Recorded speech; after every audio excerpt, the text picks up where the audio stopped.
Jake Morrison stepped off the transport ship and looked around at the massive space station that would be his home for the next year. Station Kepler 7 was bigger than any building he had ever seen on Earth. The walls were made of some kind of shiny metal that seemed to glow with its own light. Windows stretched from floor to ceiling, showing the stars and distant planets floating in the darkness of space. Other new students were getting off ships all around him. Jake had never seen so many different types of aliens in one place. There were tall, green creatures with scales that looked like walking lizards. Some had crystal bodies that sparkled when they moved. Others looked like clouds of gas floating in special suits. A few looked almost like giant insects with multiple arms and eyes that could look in different directions at the same time. Jake picked up his bag and followed the crowd toward a large door marked with symbols he couldn't read. A small creature with soft fur and big eyes walked next to him.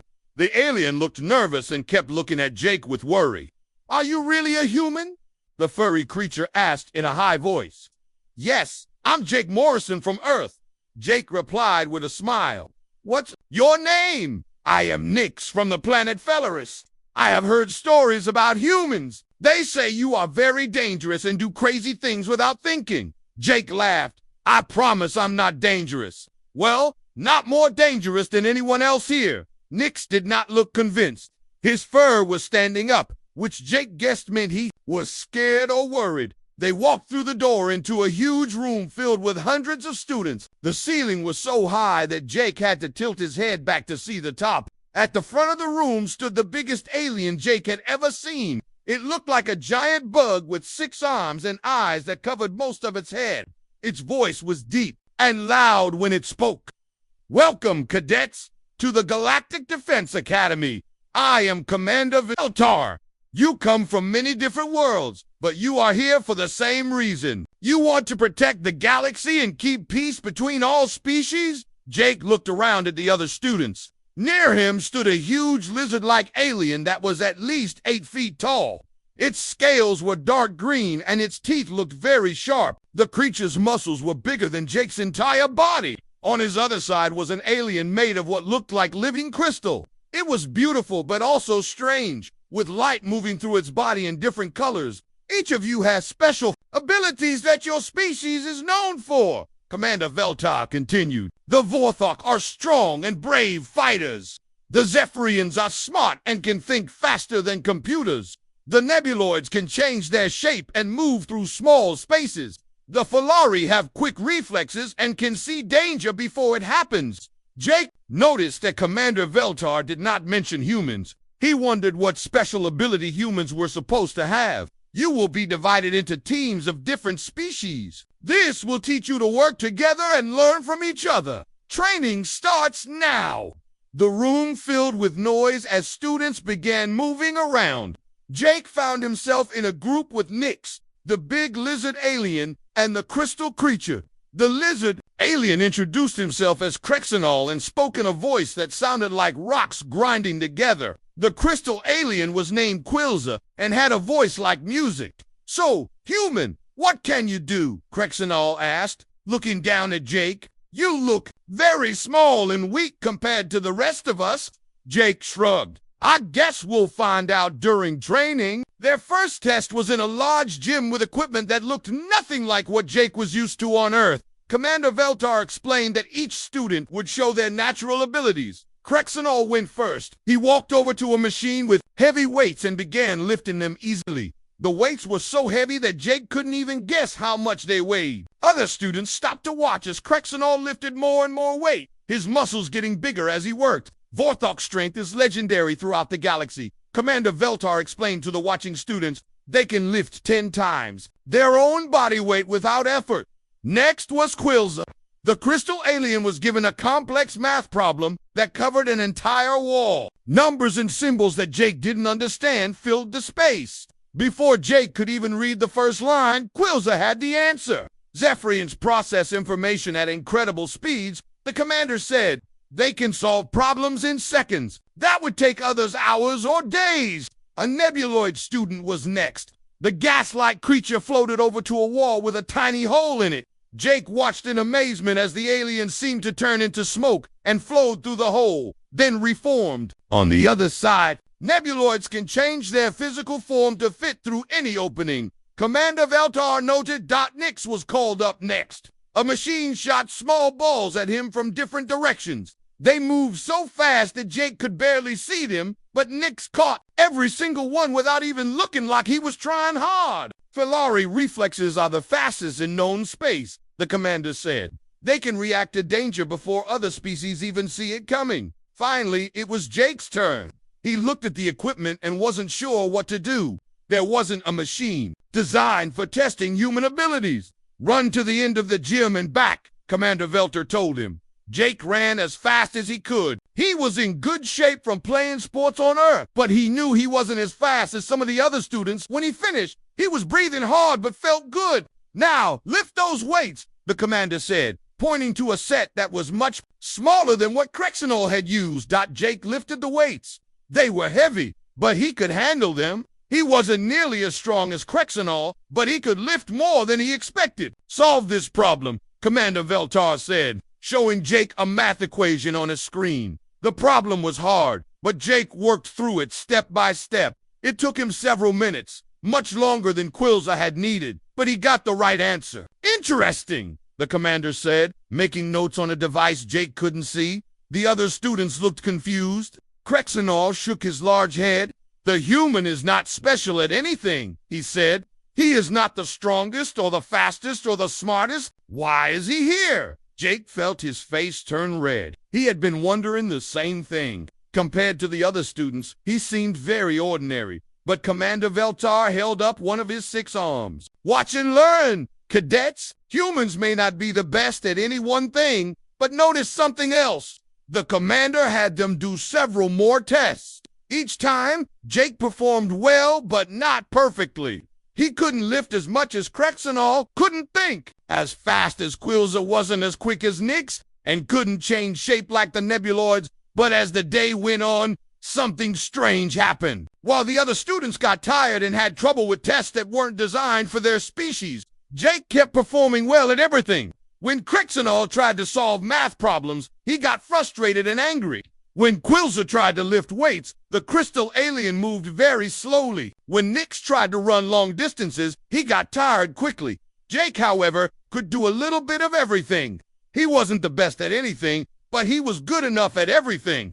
Humans are adaptable, Commander Veltar explained to the group. They can learn new skills quickly and perform well in many different situations. This makes them valuable team members. As the day ended, Jake felt better about being at the academy. Maybe he wasn't the strongest or smartest, but he could contribute to his team in his own way. Nix walked with him toward the dormitories. The small furry alien seemed less worried now. I think I was wrong about humans being dangerous, Nix said. You seem nice. Jake smiled. Thanks, Nix. I think we're going to be good friends. As they walked through the corridors of the space station, Jake looked out the windows at the stars. Tomorrow would bring new challenges, but he felt ready for whatever the academy would throw at him. He might not have the obvious talents of his alien classmates, but he had something else that he was just beginning to understand was special too. 3 weeks had passed since Jake's first day at the academy. He had gotten used to living on the space station and working with his alien teammates. Every morning, he woke up early and went to the dining hall, where food from dozens of different planets was served. The Vorthok ate raw meat that was still moving. The Zephyrians consumed some kind of liquid energy that glowed blue. Jake was happy that humans could eat the basic protein bars that tasted almost like the energy bars from Earth. Training had been getting harder each day.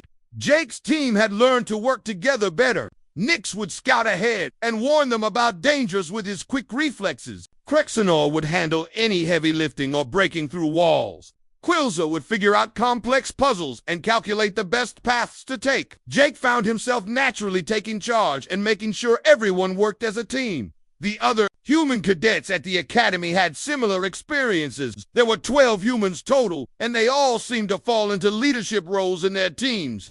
Jake had made friends with some of them during meal times. Lisa Chen was a pilot who could fly almost any kind of ship after just a few tries. Bob Martinez was great at fixing broken equipment. Amy Johnson could speak with almost any alien species, even if she had never met their kind before. On this particular morning, Commander Veltar announced that they would be facing their biggest challenge yet. "Today you will enter the Crucible Chamber," he said in his deep, grinding voice. "This is where we test if you can handle real danger." The Crucible Chamber was a huge room that could create realistic holograms of any situation. Jake had heard older students talking about it in whispers. Some said it was harder than real combat. Others said that students had been seriously hurt during the exercises. "You will be placed in a damaged space station that is falling apart," Commander Veltar explained. "Enemy ships are attacking from outside. Your job is to work as a team to reach the escape pods before the station explodes. Everything you see and feel will seem real, but remember that it is only a simulation." Jake's team gathered their equipment and walked into the chamber. The room was completely white and empty when they entered. Then the walls began to change. Suddenly they were standing in a dark hallway with smoke filling the air. Red lights flashed on and off. The sound of explosions came from somewhere nearby, and the floor shook under their feet. "Stay together," Jake said to his team. "Nix, can you see which way we should go?" Nix's big eyes could see better in the dark than anyone else's. He pointed down a hallway to their left. "That way leads toward the main corridor, but I can smell something dangerous." They moved carefully through the station. The simulation was incredibly realistic. Jake could feel heat from fires burning in other parts of the station. The smoke made his eyes water and his throat burn. When he touched the walls, they felt hot and rough. Quilza's crystal body gave off a soft light that helped them see. "According to my calculations, we have 18 minutes before the station's power core explodes," she said in her musical voice. They reached a large room where several hallways came together. In the middle of the room was a hole in the floor where an explosion had blown away part of the deck. They would have to jump across it to reach the other side. "I can make it easily," Krexenol said. "His powerful legs could probably jump twice. As far as needed, I will need help," Nick said. He was small and light, but the jump was still too far for him. Jake looked at the gap. It was about 8 feet across. He had jumped farther than that in high school track, but that was in normal gravity on Earth. The space station had different gravity that made everything feel a little strange. "Krexenol, you jump first and catch Nix when I throw him across," Jake said. "Quilza, you should be able to make it on your own. I'll go last." The plan worked perfectly. Krexenol landed easily on the other side. Jake picked up Nix, who was surprisingly light, and threw him across the gap. Krexenol caught the small alien safely. Quilza jumped with grace, her crystal body sparkling as she moved through the air. Jake took a running start and jumped. He made it across, but just barely. His feet touched the edge of the floor on the other side, and he had to grab onto Krexenol's arm to keep from falling backward. They continued through the station, facing more challenges. Doors were blocked by fallen beams that Krexenol had to move. Computer terminals needed codes that Quilza could figure out. Several times, Nix warned them about dangers they couldn't see, like electrical wires hanging from the ceiling or weak floors that might collapse. Jake felt proud of how well his team was working together. They were moving faster than he had expected, and they might actually finish the simulation early. They reached a large chamber near the center of the station. This was where the escape pods were located. Jake could see several pod doors along the walls, but between them and the pods was a group of enemy soldiers. The simulation had created aliens that looked like walking spiders with laser weapons. "We need to get past them," Jake said. "Nix, can you see another way around?" Nix shook his head. "This is the only path to the pods. We have to go through them." The team prepared for a fight. They had trained with weapons, but this would be their first real combat simulation.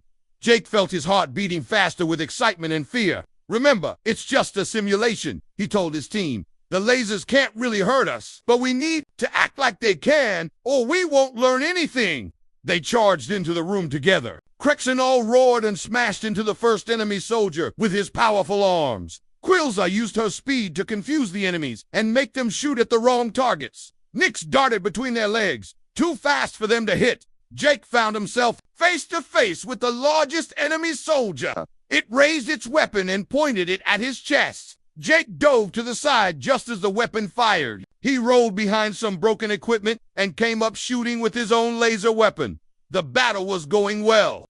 Jake's team was winning, and they were close to reaching the escape pods. Jake stood up from behind his cover to get a better shot at the remaining enemies. That was when everything went wrong. Unknown to the cadets, one of the holographic projectors in the chamber had been damaged during maintenance. Instead of creating a fake laser blast, it sent out a real energy beam at full power. The beam hit Jake directly in the chest. The force of the blast picked him up and threw him backward through the air. He crashed into the metal wall behind him with a loud crack that echoed through the chamber. Then he fell to the floor and didn't move.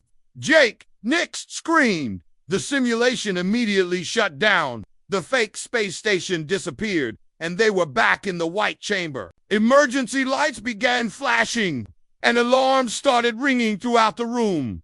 Instructors rushed into the chamber from all sides. Commander Veltar was shouting orders in his own language. Dr. Helix, the plant-like alien who served as the Academy's doctor, hurried toward Jake with medical equipment floating around him. Jake lay on the floor with his eyes closed. His uniform was burned and smoking where the energy beam had hit him. There was a large black mark on his chest, and his breathing looked strange and painful. Krexenol knelt beside Jake, his large hands shaking. "Is he dead?" the big alien asked in a voice that was barely a whisper. Nix was crying, making small whimpering sounds. His fur was standing straight up all over his body. Quilza's crystal body was flickering between different colors very quickly, which Jake had learned meant she was extremely upset. Dr. Helix ran a scanner over Jake's body. The device made beeping sounds and showed numbers and symbols that none of the students could understand. "He has a concussion," Dr. Helix said in his deep, tree-like voice. "Two of his ribs are cracked. There is significant damage to the tissue where the beam hit him. He needs immediate medical attention." The doctor began preparing to move Jake to the medical bay. Other instructors were checking the broken holographic projector and arguing about how such a dangerous accident could have happened. That was when Jake opened his eyes. He blinked a few times, looking confused. Then he tried to sit up. Dr. Helix quickly put a hand on his shoulder to keep him lying down. "Stay still, young human," the doctor said. "You are badly injured." Jake looked around at all the worried faces staring down at him. He seemed to notice the burned mark on his uniform and the way everyone was acting. "Did we complete the mission?" he asked. "Did we reach the escape pods?" Everyone stared at him in shock. Nix's mouth fell open. Quilza stopped flickering and became completely clear with surprise. Even Krexenol, who was known for being tough and brave, looked amazed. "You were just thrown across the room by an energy weapon," Commander Veltar said slowly. "You hit the wall hard enough to crack your ribs, and you want to know if you completed the training exercise." Jake tried to sit up again, wincing when the movement hurt his chest. A thin line of blood ran down his forehead from where he had hit the wall. "Well, yeah," Jake said, as if it was the most normal thing in the world. "I mean, we were doing really well. It would be a shame to fail just because of an accident." Dr. Helix was running his scanner over Jake again, checking the readings twice. "This is impossible," he muttered. "With these injuries, he should not even be conscious, much less trying to continue the exercise." "Can I stand up?" Jake asked. "I feel okay except for a headache." The medical bay at the Galactic Defense Academy was unlike anything Jake had ever seen on Earth. The walls were covered with equipment that looked like it came from 100 different planets. Some machines had tentacles that moved on their own. Others made soft humming sounds and glowed with different colors. In the center of the room was a bed that could change shape to fit any type of alien. Dr. Helix moved around Jake like a worried parent. The plant-like doctor's branches swayed as he worked, and small lights flickered along his bark-covered skin. He had been examining Jake for over an hour, running scan after scan with equipment that made strange beeping and buzzing sounds. "This makes no sense," Dr. Helix said for the 10th time. He held up a device that showed Jake's body in green and blue colors. "Look at these images. 2 ribs are cracked here and here. The impact caused significant bruising across your chest and back. You have a concussion that should be causing severe headaches and dizziness." Jake sat on the edge of the examination table, swinging his legs like a kid waiting to go outside and play. I do have a headache, he admitted, and my chest hurts when I breathe deeply, but it's not that bad. Not that bad. Dr. Helix's voice went higher with disbelief. A Zephyrian with these injuries would be unconscious for days. A Vorthok would need bone-mending ceremonies that last for weeks. A Falari would likely not survive the initial impact at all. Really? Jake looked genuinely surprised. It just feels like the time I got hit by a baseball during a game back home. Or maybe when I fell off my bike and hit a tree when I was 12. Dr. Helix stopped moving. All the small lights on his body flickered at once. You have been injured like this before? Well, not exactly like this, Jake said, thinking about it. But I've had broken bones and concussions before. This isn't even in my top 10 worst injuries. To be honest, the doctor stared at Jake for a long moment. Then he began typing rapidly on a computer terminal, making notes about everything Jake had just said. Outside in the hallway, word about the indestructible human was spreading through the academy faster than news about a surprise day off. Students from every species were gathering near the medical bay, whispering to each other and trying to peek through the small window in the door. Nix paced back and forth in front of the medical bay door. His fur was still standing up, and he kept making small, worried sounds. Every few minutes, he would ask the same questions to anyone who would listen. How can he be awake? Nix asked a group of Nebuloid students. I saw him hit that wall. The sound was terrible. He should be dead. Nebuloids, who looked like colored smoke in special suits, whispered among themselves in their strange language. One of them answered Nix in a voice that sounded like wind through trees.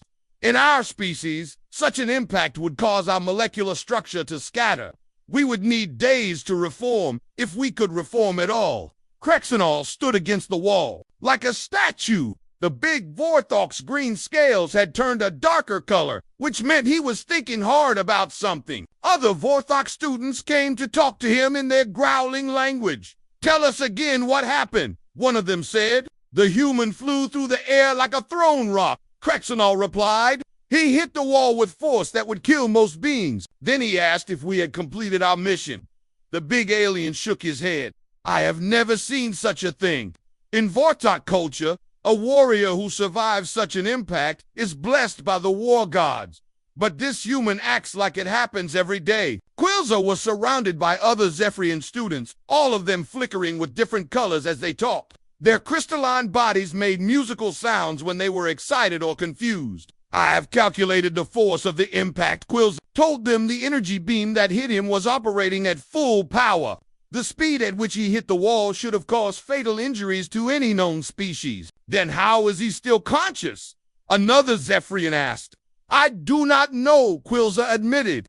There are no calculations that can explain what I witnessed. As the crowd in the hallway grew larger, Commander Veltar arrived with several other Academy instructors. The insect-like commander had to use 3 of his arms to push through the gathered students. Return to your dormitories, he ordered in his deep voice. The human cadet needs rest, not an audience. But even as the students slowly walked away, they continued talking about what they had seen. The story was growing with each telling. Some students were saying that Jake had been hit by a weapon powerful enough to destroy a small ship. Others claimed he had gotten up immediately and tried to continue fighting. Inside the medical bay, Jake was getting restless. Can I go back to my room now? I'm missing dinner and I'm really hungry. Dr. Helix looked at him with something that might have been frustration if plants could feel frustrated. You are not leaving this medical bay until I understand what makes you so resistant to injury.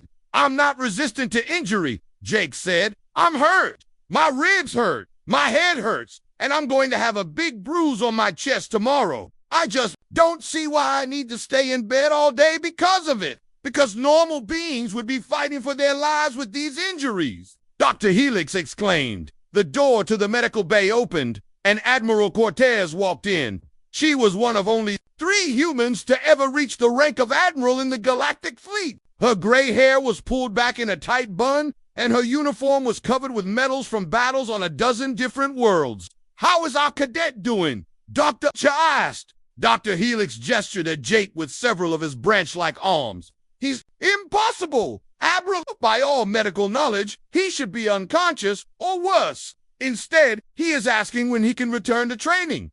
Admiral Cortez smiled. Sounds like a typical human to me. Jake sat up straighter when he saw the Admiral. He had heard stories about her during his first week at the Academy. She was famous for leading a rescue mission that saved thousands of civilians from a planet that was being destroyed by earthquakes. The mission had taken 3 days without sleep, and she had been injured twice during the rescue operations. Admiral, with respect, could you please tell Dr. Helix that I'm fine? Jake asked. I really want to get back to training with my team. Actually, Jake, I'm here because of what happened today, Admiral Cortez said. News of your accident has already reached the Academy administration. They want to understand how a human cadet could survive such an impact with so little apparent damage. Dr. Helix pulled up Jake's medical scans on a large screen. Look at these images, Admiral. The damage is extensive, yet he sits there as if nothing happened. Admiral Cortez studied the scans for a few minutes. Doctor, have you ever studied human evolutionary history?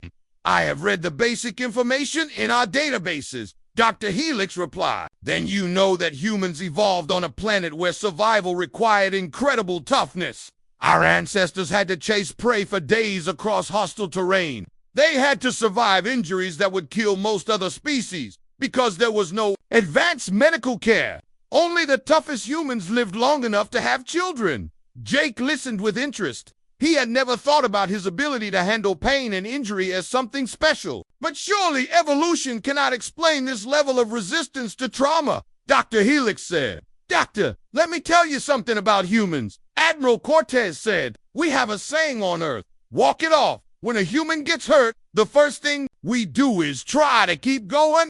We don't lie down and wait for help. We get up and finish what we started. That seems very dangerous. Dr. Helix said, it is dangerous. The Admiral agreed.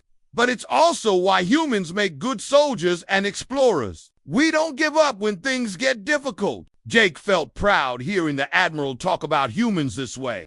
He had always thought that his ability to bounce back from injuries was normal. Learning that it was something special made him feel like he really belonged at the Academy. Now, Dr. Admiral Cortez continued. I suggest you clear Jake for light duty. His teammates are worried about him, and he needs to get back to training. Dr. Helix made several unhappy sounds, but he finally agreed.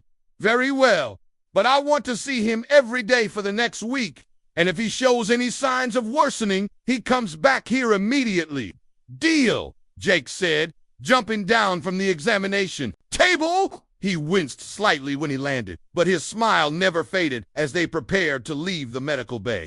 Admiral Cortez put a hand on Jake's shoulder. Jake, I want you to understand something. What you showed today will be talked about throughout the Academy.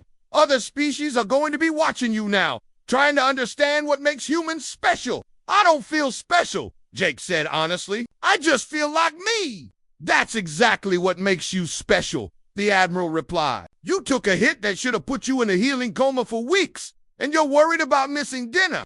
That kind of toughness is what the galaxy needs to know about humanity. When they opened the door to leave the medical bay, they found Nyx, Krexenol, and Quilza waiting in the hallway. The 3 aliens rushed forward when they saw Jake walking normally. Jake! Nyx cried, his fur finally starting to lay flat again. Are you really okay? I'm fine, Jake said. Just a little sore. Did you guys finish the simulation without me? Krexenol stared at Jake in amazement. You were seriously injured. How can you be concerned about a training exercise? 2 days after the accident, Jake was back in training like nothing had happened. He still had bandages wrapped around his chest, and there was a small cut on his forehead that was healing, but he moved and acted normally. His alien teammates watched him carefully, still not believing what they had seen. Dr. Helix, however, could not stop thinking about Jake's incredible recovery. The plant-like doctor had spent hours reading everything he could find about human biology and medicine. The more he learned, the more amazed he became. This is fascinating, Dr. Helix said to Admiral Cortez during one of their daily meetings. I had no idea that human bodies were designed for such punishment. Most species don't, the Admiral replied. Humans have been part of the galactic community for less than 50 years. We're still learning about each other. Dr. Helix had an idea. Admiral, would it be possible to conduct a detailed study of human physiology? With Jake's permission, of course. I believe what we learned could help the entire galactic medical community understand your species better. Admiral Cortez thought about it for a moment. That sounds like an excellent learning opportunity.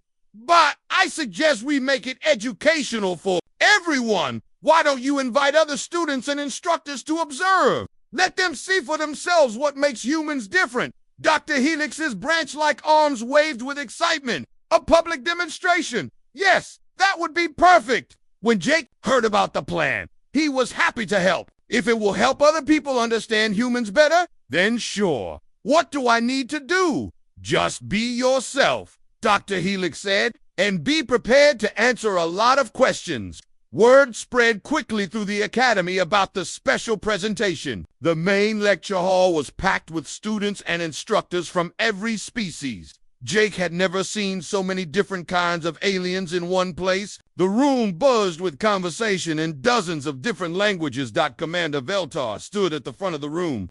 Today we will learn about human biology and why they can survive injuries that would be fatal to most other species. Dr. Helix will conduct a demonstration with Cadet Morrison as our volunteer. Jake walked onto the stage feeling a little nervous. He had never been in front of so many people before. But when he saw Nix, Krexenol, and Quilza sitting in the front row, he felt better. His friends gave him encouraging waves. Dr. Helix began by showing Jake's medical scans on a large screen. The images showed his cracked ribs and the bruising on his chest in bright colors. These injuries occurred just 2 days ago, Dr. Helix explained to the audience. Yet, as you can see, Cadet Morrison is walking, talking, and participating in normal activities. A Zephyrian student raised a crystal hand. How is this possible? Our calculations show that such injuries should prevent all normal function for weeks. Dr. Helix smiled, which was an odd sight on his tree-like face. That is exactly what we are here to learn. Jake, could you please remove your shirt so everyone can see the injury site? Jake pulled off his shirt, revealing the large purple and black bruise across his chest where the energy beam had hit him. Several students in the audience made shocked sounds. The bruise was huge and looked very painful. As you can see, there is significant visible damage, Dr. Helix said. Jake, how does this feel right now? It hurts, Jake admitted, especially when I twist or bend over. But it's not unbearable. I've had worse bruises from playing football back on Earth. Dr. Helix pulled up a comparison chart. Let me show you what these same injuries would mean for other species. A Vorthok with this level of chest trauma would be unable to stand due to pain. A Falari would likely die from shock. A Nebuloid would lose molecular cohesion in the damaged area. Jake looked surprised. Really, it's just a bruise. To you, yes, Dr. Helix said. But your species has evolved several unique features that allow you to function with injuries that would incapacitate others. The doctor began explaining human anatomy to the fascinated audience. He showed them how human bones were designed to bend slightly before breaking, making them much stronger than they appeared. He explained how human muscles could continue working even when damaged, and how human skin could heal much faster than most other species. But the most important difference, Dr. Helix said, is in how humans process pain. He showed brain scans, comparing different species. Most intelligent species have evolved to avoid pain at all costs. Pain is a signal to stop whatever you are doing immediately and seek safety. But humans are different.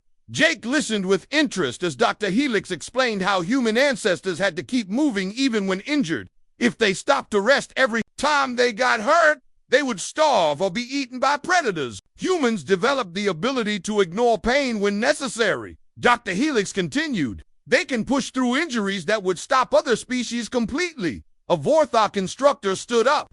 But surely there are limits. What if the injuries were more severe? Dr. Helix looked at Jake. Jake, you mentioned that this injury was not in your top 10 worst. Could you tell us about some of your other injuries?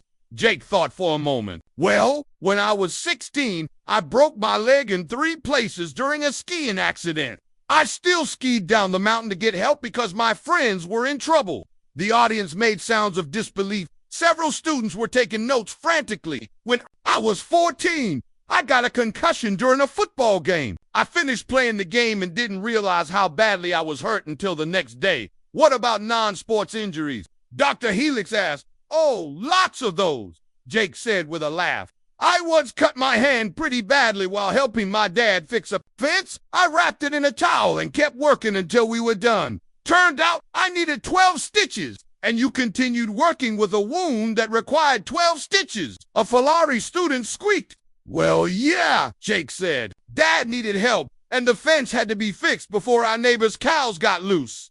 Dr. Helix nodded. This is a perfect example of human priorities.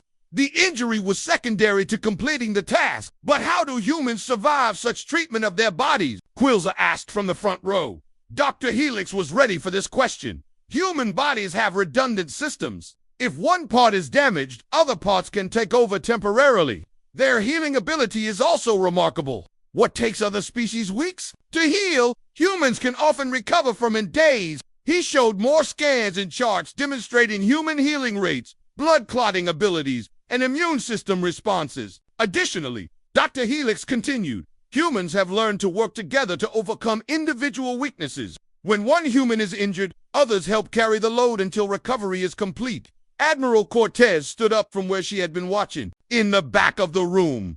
Doctor, if I may add something. Of course, Admiral. What Dr. Helix has shown you today is science, Admiral Cortez said to the audience.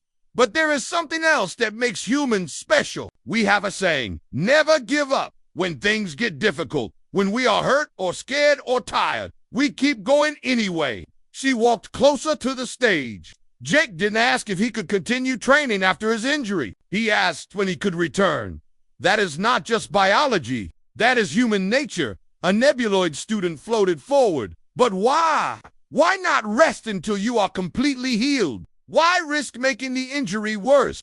Jake answered before anyone else could. Because my team needs me. And because giving up because of an injury means the injury wins. I don't like losing. This answer seemed to puzzle many of the alien students. They whispered among themselves, trying to understand this human way of thinking. Dr. Helix concluded the presentation by having Jake demonstrate some basic movements. Despite his obvious injuries, Jake could run, jump, and even do some light combat exercises.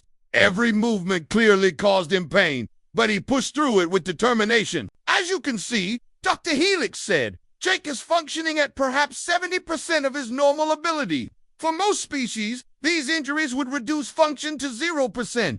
After the presentation, students crowded around Jake asking questions. They wanted to know about human sports, human medicine, and human attitudes toward pain and injury. Nick stayed close to Jake's side. I understand now why humans are good leaders, the small alien said. You do not stop when things get difficult. Crexon nodded his large head. In Vorthar culture, we honor warriors who can endure pain, but humans seem to barely notice pain that would stop our greatest fighters. Quilza flickered thoughtfully. I am recalculating my understanding of human capabilities.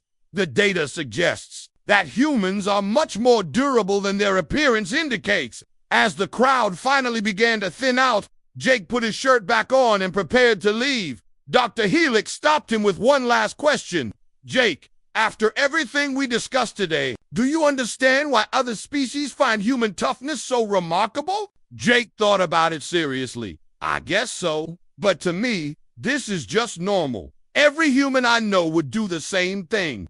Dr. Helix's lights flickered with what might have been amusement. And that, my young friend, is exactly what makes your species so special.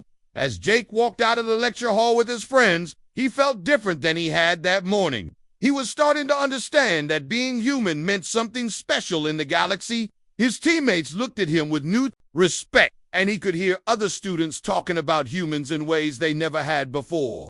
Jake returned to training the day after Dr. Helix's presentation. His chest still hurt when he moved too quickly, and the bruise had turned an impressive shade of purple and yellow, but he acted like nothing had happened. His teammates had gotten used to his quick recovery, but other students at the academy still stared at him in the hallways. The final month of training at the academy would test everything the cadets had learned. Commander Veltar announced the ultimate challenge during the morning assembly. In 1 week, you will face the survival trial, the insect-like commander said in his deep voice.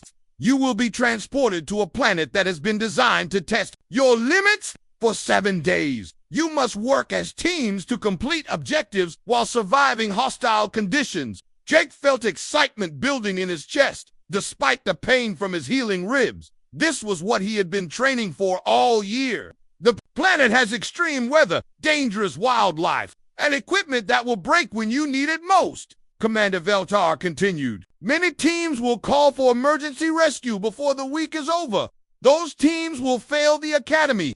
Nix's fur stood up with worry. 7 days in hostile conditions. What if someone gets seriously hurt?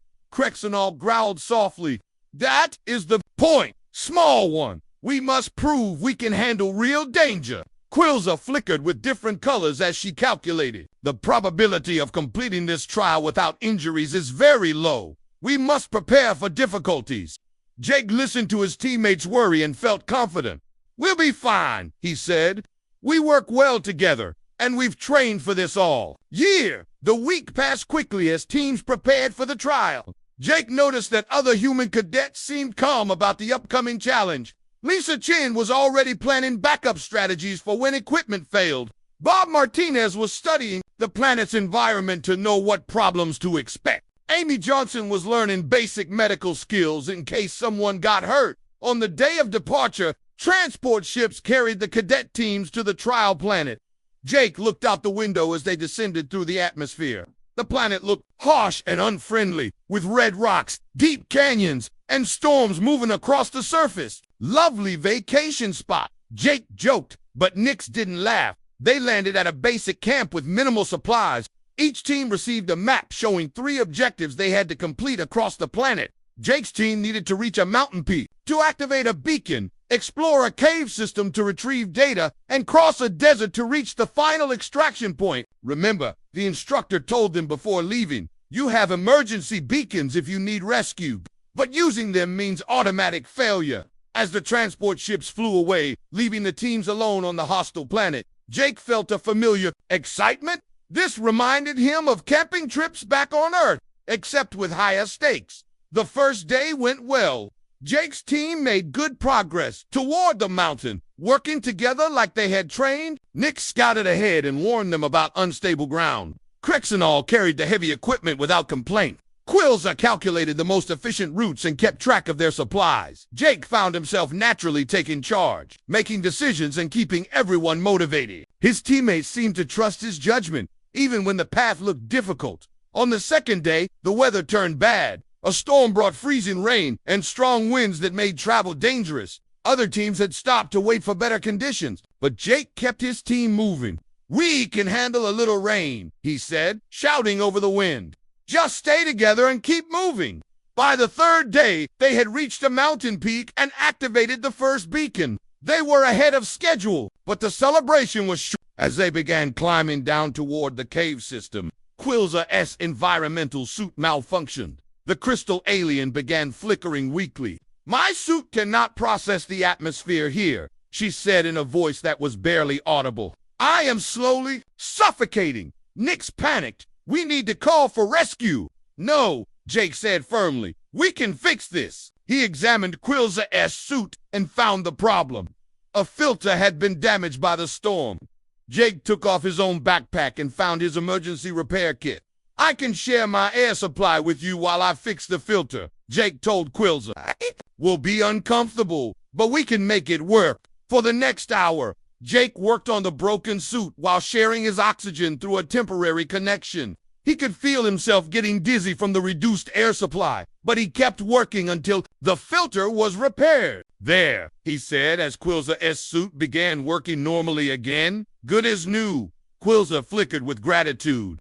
You risked your own safety to save me. Why? Because that's what teammates do, Jake replied simply. On the fourth day, they reached the cave system, but found the entrance blocked by fallen rocks. Krexenol tried to move them, but even his great strength was not enough. I can squeeze through a small gap and open the passage from inside, Nix suggested. Too dangerous. Jake said.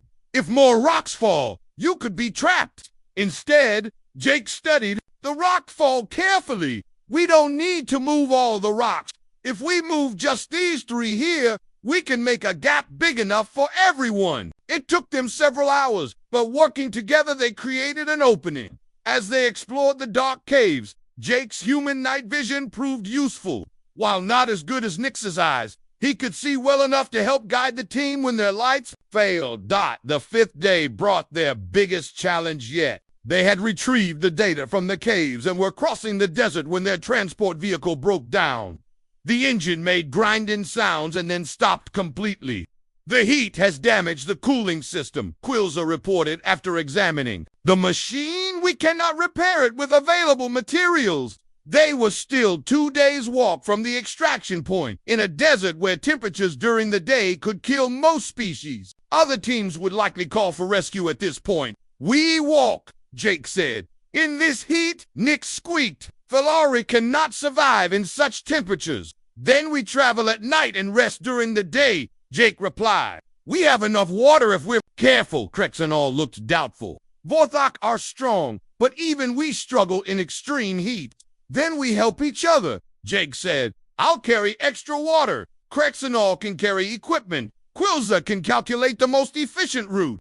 Nix can scout for shelter during the day. That night, they began the long walk across the desert. Jake set a steady pace, not too fast, but never stopping. When Nix got tired, Jake carried the small alien for a while. When Krexanol overheated, they shared water and rested in whatever shade they could find. Jake's teammates began to understand something about human leadership. He never asked them to do anything he wouldn't do himself. When the going got tough, he got tougher. When they wanted to give up, he found ways to keep them moving. On the 6th day, they were exhausted, sunburned, and running low on water. Other teams had activated their emergency beacons throughout the week, giving up when the challenges became too difficult. But Jake's team kept going. Just one more day, Jake kept saying. We can do anything for one more day. On the 7th day, reached the extraction point just as the transport ships arrived. They were dirty, tired, and beat up, but they had completed all 3 objectives without calling for rescue. As they climbed aboard the transport ship, Jake looked back at his teammates. Nix's fur was matted and dusty, but his eyes were bright. With pride, Krexanol's was scratched and faded, but he stood taller than before. Quilza flickered with colors that Jake had learned meant happiness and accomplishment. We did it, Nix said with wonder.